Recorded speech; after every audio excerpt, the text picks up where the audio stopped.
Fala, galerinha! Tudo bem com vocês? Sejam bem-vindos a mais uma videoaula aqui no canal. Se você não me conhece, meu nome é Pamela Vonzac e esse aqui é o Biologia e Ostentação. Há umas aulas atrás aí eu falei sobre as células e as organelas celulares. Eu vou deixar no izinho aqui em cima qual é a aula que eu tô falando.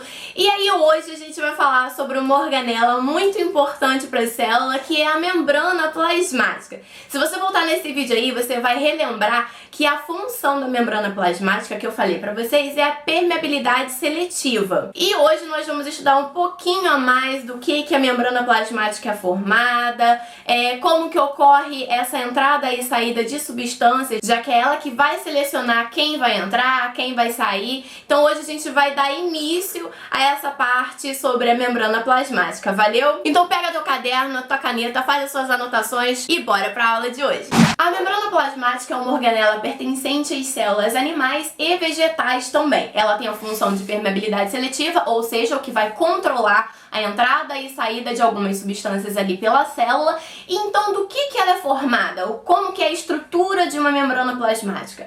A estrutura de uma membrana plasmática é formada por essas três substâncias aqui, que são os lipídios, proteínas e glicídios. E nós vamos ver o que eles fazem, como que eles estão ali na membrana plasmática daqui a pouquinho. A estrutura da membrana plasmática, a gente fala que forma um mosaico fluido, ou seja, mosaico porque é formado por mais de uma substância e fluido porque ela tem um dinamismo que a gente vai falar já daqui a pouquinho. O primeiro que a gente vai estudar aqui são os lipídios. A membrana plasmática, ela é formada por dupla camada de lipídios, tá? Que tem essa carinha aqui. Eu peguei um pedacinho da membrana e desenhei aqui pra vocês, tá? Esses aqui são uns lipídios e esses aqui são outros lipídios. Então, tem dois lipídios, é uma dupla camada, tá?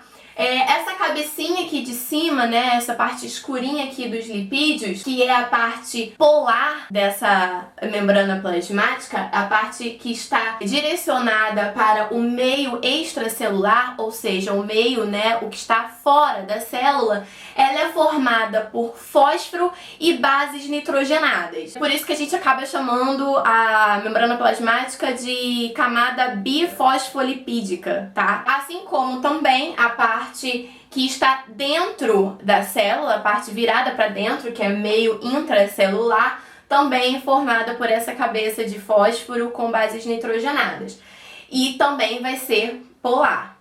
A parte do meio são cadeias hidrocarbonetas e ela é apolar, ou seja, é onde a água não consegue ter contato. Essa parte aqui a gente fala que é uma parte hidrofóbica da membrana plasmática. Então essa aqui é a carinha. A membrana plasmática, que é o envoltório, né, da célula, vai estar formado por toda essa bicamada fosfolipídica, tá? E mais outras coisas que são as proteínas e os glicídios que a gente vai ver a seguir. As proteínas que vocês vão encontrar aí na membrana plasmática, elas são do tipo globulares, ou seja, os polipeptídeos que formam esse tipo de proteína, eles estão tão juntinhos, meio dobrados, e aí elas têm esse aspecto de bola. E essas proteínas aí vai dar o dinamismo que eu falei com vocês, a membrana, né? Ou seja, ela não é uma coisa parada, não é uma coisa fixada. Como eu disse, é através dela que vai entrar e sair substâncias para a célula. Então é por isso que ela é dinâmica e por isso que o nome de mosaico, entendeu? Então essas proteínas, elas ficam andando ali na célula, né? Se movimentando na membrana, fazendo com que certas substâncias entrem e saiam. E nós temos os tipos de proteínas integrais ou periférica. O nome mesmo já vai dar a ideia do que elas fazem. As proteínas integrais, elas vão ocupar parcialmente ou integralmente a membrana. As periféricas, elas vão ficar nas extremidades da membrana, na parte mais externa. Vou desenhar aqui para vocês verem mais ou menos o que eu quero dizer. As integrais, elas vão ficar mais ou menos assim, ó. Tá aqui uma camada bifosfolipídica e aqui vai entrar, olha só, uma proteína integral ocupando a camada inteira, entenderam? Já as periféricas, elas vão ocupar parte dessa camada, tá? Deu pra entender a diferença? Eles são muito importantes, né, para os transportes que a gente vai ver. Por fim, nós temos os glicídios. No caso da membrana plasmática, vai ser uma formação de no máximo 15 monossacarídeos ali, né? Eles estão externamente à membrana plasmática, ou seja, tá voltado para o meio extracelular. Os glicídios, eles podem estar ligados às proteínas que estão ali na membrana, formando as glicoproteínas, ou podem estar ligados aos próprios lipídios, formando os glicolipídios, tá? E aí nós temos uma estrutura chamada glicocálix, que são várias moléculas de glicídios, uma ligadas às outras, e aí elas podem estar grudadas direto nas proteínas ou direto nos lipídios. Eu desenhei aqui grudadinho numa proteína. E ele é extremamente importante para aquela célula ali por 3 funções básicas. Ele vai dar proteção física e química para aquela célula. Ele vai ajudar na retenção de nutrientes e enzimas. E o principal de todo que cai sempre em vestibular é o reconhecimento entre as células. Porque uma célula vai reconhecer outra célula igual a ela, tipo célula do tecido epitelial. Ela consegue reconhecer outra célula do tecido epitelial através desse glicocálix, que é exatamente igual ao glicocálix de outra célula do tecido epitelial. Então eles se encontram, se encaixam e aí elas conseguem identificar o tipo de célula igual a ela ou diferente. Se eles encostarem e sentirem, né, que não é o mesmo glicocálix, você sabe que aquela célula ali vai ser diferente. Foi, galera? Alguma dúvida até agora? Não esquece de, se você tiver alguma dúvida relacionada à aula de hoje, você pode comentar aqui embaixo, tá? Que eu sempre tiro as dúvidas de vocês, respondo os comentários, valeu? Vamos pra parte da aula que interessa, que cai bastante em vestibular, que é às vezes uma dificuldade pra galera, mas hoje a gente vai fazer com que vocês percam essa dificuldade, tá? Nós temos 2 tipos de transporte através da membrana plasmática, que é o transporte passivo e o transporte ativo. Existem algumas substâncias que vão passar livremente por essa membrana, entendeu? Sem auxílio de nada, sem auxílio de proteínas, como água, gases como CO2, oxigênio, glicerol, passa, olha, muito fácil, livremente, através dos lipídios. Outras substâncias maiores, vamos dizer assim, com maior massa molecular, que no caso é a glicose, aminoácidos, nucleotídeos, eles vão precisar de um auxílio, de uma ajudinha, de um empurrãozinho, que são as nossas proteínas ali, integrais ou periféricas, que vão ajudar esse transporte. Tá, beleza, mas aí qual é a diferença entre o transporte ativo e passivo? O nome também já entrega, olha só. Passivo, não vai haver gasto de energia pela célula. A célula não vai utilizar nenhum tipo de energia para transportar aquela substância. Já no ativo, vai haver um gasto de energia pela célula para poder passar aquela substância de um lado para o outro. Beleza, mas não seria tão fácil assim, né? Senão eu estaria aqui tentando ensinar isso para vocês de um jeito diferente.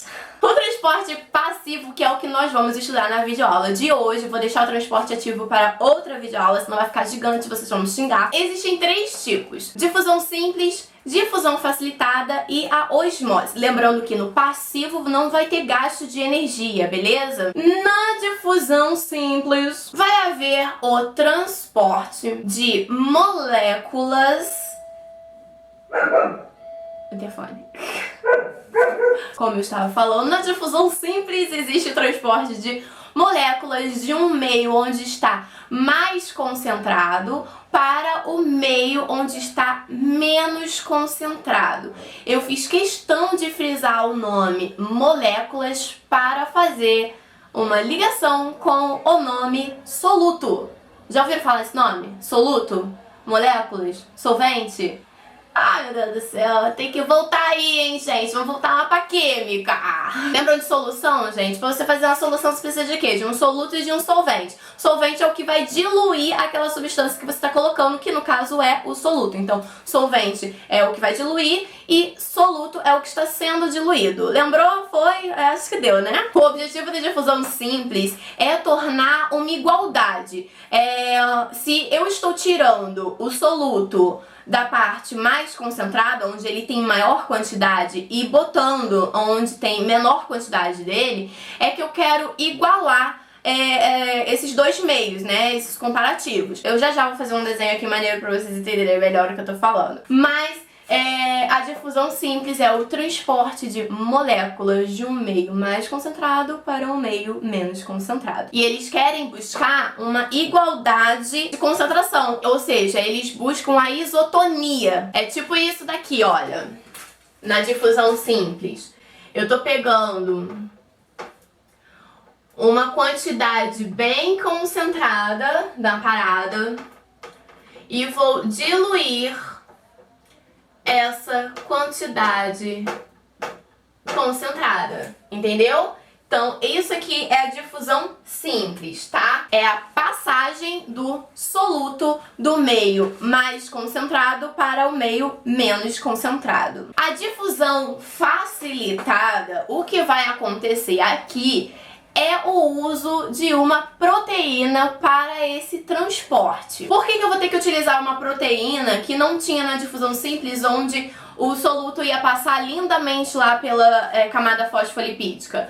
Porque aqui as substâncias que vão passar são um pouquinho maiores, glicose, alguns íons, por exemplo. Nesse caso aqui, a gente também vai ter a passagem dessas substâncias de um meio mais concentrado para um meio menos concentrado, tá?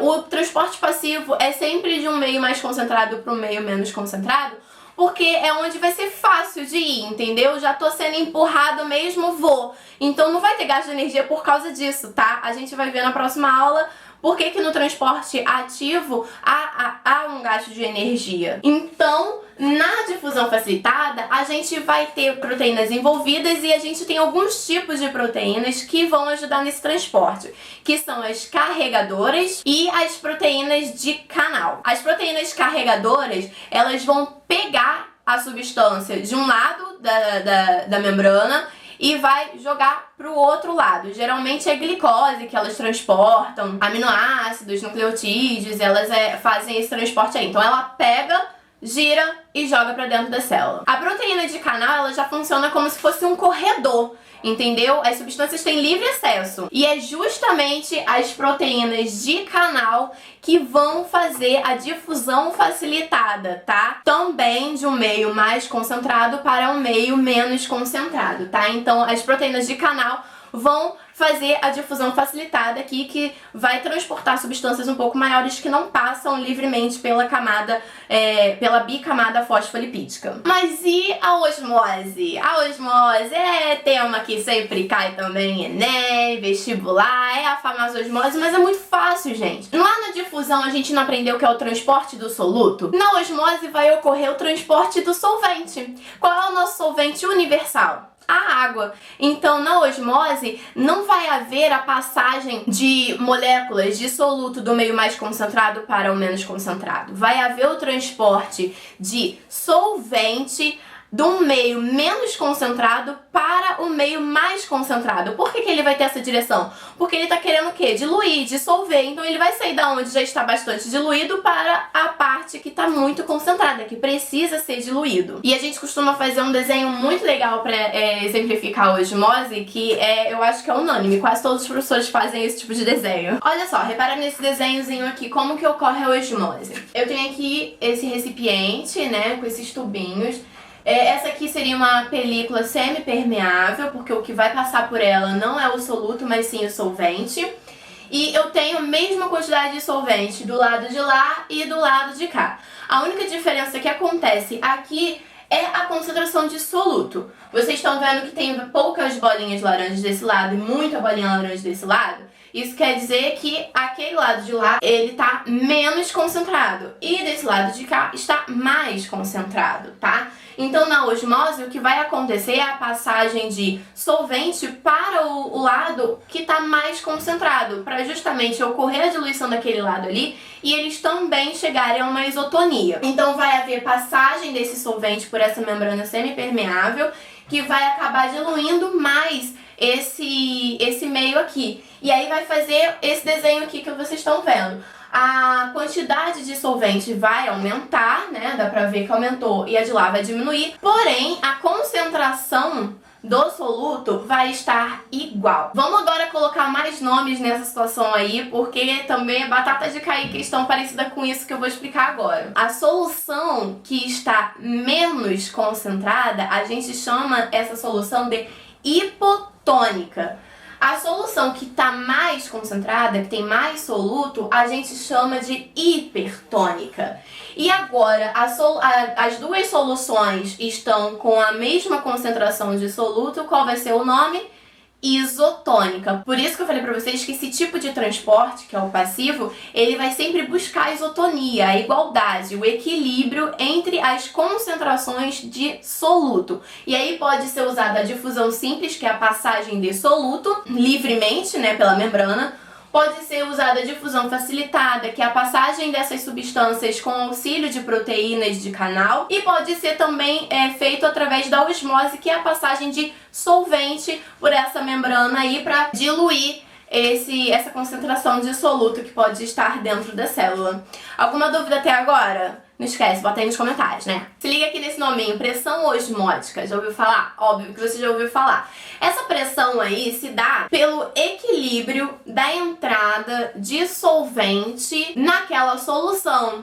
E vai depender da concentração. Como assim? Eu não falei pra vocês que eles querem sempre equilibrar, né, a solução?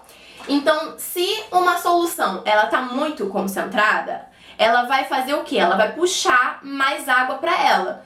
Então ela vai ter uma pressão osmótica maior, porque ela vai estar puxando mais água para aquela solução. Se aquela solução tiver menor concentração, ela não vai puxar tanta água para ela assim, né? Porque não tem tanto soluto ali para ser diluído, para ser dissolvido. Então ela vai ter uma pressão osmótica menor. Como eu já tinha falado para vocês lá sobre questão de solução hipertônica, hipotônica e isotônica, vamos fazer uma ligação com a pressão osmótica dessas soluções. A solução hipertônica, ela vai ter uma maior concentração de soluto, né? Então ela vai ter o quê? Vai puxar mais água para ela. Então a pressão osmótica dela vai ser maior ou vai ser menor? Vai ser maior. A solução hipotônica é a que tem menor concentração de soluto, então ela não vai puxar quase água, né, no transporte feito pela osmose. A pressão osmótica dela vai ser menor. E a solução isotônica, onde a concentração de solutos são iguais? Não vai ter pressão osmótica. A pressão osmótica ali vai ser nula. Por quê? Não vai ter nem água puxando para um lado, nem água puxando para o outro. Então não tem pressão osmótica no caso das soluções isotônicas. Tá, mas como biólogo é um bicho ruim e gosta de inventar nome, a gente criou aqui uns nomezinhos para alguns problemas que podem acontecer nessas células aí de acordo com a concentração de soluto e a quantidade de solvente. Na célula animal pode ocorrer esses dois eventos aqui, que é a crenação ou a plasmoptise, não lembro se é assim que se fala. Que o que acontece? Na crenação ocorre que a célula fica crenada. Como assim? Quando a célula vai estar num meio onde tem muita concentração de soluto, ela vai perder água, ela vai perder solvente. Então ela vai começar a ficar murchinha, tá? Ela vai ficar toda enrugadinha. Aí a gente fala que a célula tá crenada, porque ocorreu crenação, ou seja, a perda de solvente da célula para o meio externo. Já na plasmoptise acontece exatamente o contrário. Se no transporte passivo acontece o transporte a favor do gradiente de concentração, ou seja, do meio mais concentrado para o meio menos concentrado, e na osmose ocorre a passagem do solvente do meio menos concentrado para o meio mais concentrado, se uma célula tiver numa solução hipotônica, ou seja, onde tem menos concentração de soluto, o solvente tem tendência a entrar na célula. Por quê? Porque de acordo com aquela solução ali, aquela célula ela vai ter mais concentração de soluto do que o meio externo dela. Então, na osmose, a tendência é a entrada de solvente, né, de água para dentro da célula. E aí essa célula ela vai começar a inchar. Por quê? Vai aumentar o volume de água dentro dela para poder diluir aquele soluto ali e poder ficar isotônico em relação ao meio, né? Então essa célula ela vai começar a ficar túrgida, ela vai começar a crescer muito, a ficar muito grande. E vai chegar um momento que ela pode explodir. Na célula vegetal também vai acontecer esses eventos, só que com outro nome. Por quê? Porque na célula vegetal a gente tem a parede celular formada de celulose, que por mais que ela seja elástica, ela vai ser muito mais forte e aí não vai deixar a célula vegetal chegar ao ponto de estourar, como acontece na célula animal. Então, essa relação de meio hipotônico e hipertônico, entrada de solvente, saída de solvente, vai ser uma relação entre o meio externo e o vacúolo. Lembra lá naquela aula de organelas celulares que eu falei que o vacúolo é responsável pelo armazenamento de substâncias como água e tal? Então, vai ser aí que o vacúolo vai ter uma função muito importante. Turgência vai ser o nome quando a célula vegetal ela vai estar num meio hipotônico e aí vai haver a entrada de solvente na célula e vai aumentar o volume daquele vacúolo, consequentemente aumentando também o tamanho da célula. Plasmólise é quando a célula vai estar no meio hipertônico, muito concentrado, então ela vai perder água para o meio externo. Então o vacúolo vai murchar, vai perder água para o meio externo.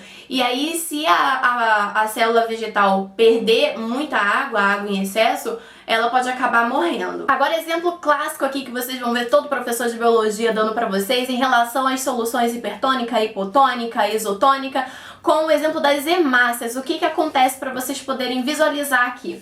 Numa solução isotônica, ou seja, onde a concentração dentro da hemácia é igual à concentração que está na solução, nada vai acontecer com essa hemácia ali, o volume não vai ser alterado, porque as concentrações de soluto estão iguais.